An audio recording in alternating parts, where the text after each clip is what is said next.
It was on August 6th. I came back home after work thinking of taking a long sleep during the weekend. As soon as I arrived home, I washed up quickly, lay down in bed, and slept right away.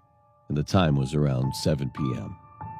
But when I opened my eyes for some reason, it was at 2 a.m. I was wondering why I woke up so early, since I usually fall asleep on weekends and no one can wake me up. However, I decided to drink water while I was up anyway.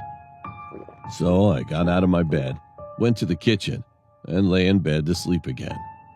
Just then, it was something furry, I think, and it touched my back. No, it can't be. I used to lie on my side and sleep. I opened my eyes for a while because of the strange feeling, but soon I decided to just ignore it without much thought. However, that was not an illusion. I could feel someone kept touching my back. It seemed to be rough, and there was even something sticky about it. My heart dropped, and I slowly looked back. There was a man lying there. I was sweating like the cold sweat was coming out of all the holes in my body. I've never seen such an awful look in my life. I could see his hair turned all white. The skin all came off. His mouth and nose were all crushed that I couldn't recognize his face, and he was staring at me just like that. I opened my eyes screaming and then realized it was a dream. Because of sweating a lot, I got thirsty, so I went to the kitchen drinking some water again. I lay down thinking that was the end of the nightmare, but it wasn't. I had to go through the same situation 2 more times. In the first dream, I also got up in surprise, but the second one was different. Somehow, I was courageous and eventually talked to the person. "Why are you doing this to me?" Then he beckoned to me instead of answering, and it felt as if he were asking me to follow him. "If I follow you, you won't be in my dreams anymore?" He nodded and headed to the kitchen. So I followed him, and he pointed his finger to the refrigerator, and this time he pointed to a clear glass bottle when I opened it. He then opened his mouth and said for the first time, "I know you are thirsty. Drink it." It was just a dream. However, I was so scared that I couldn't reject it, so I ended up drinking the water in the bottle.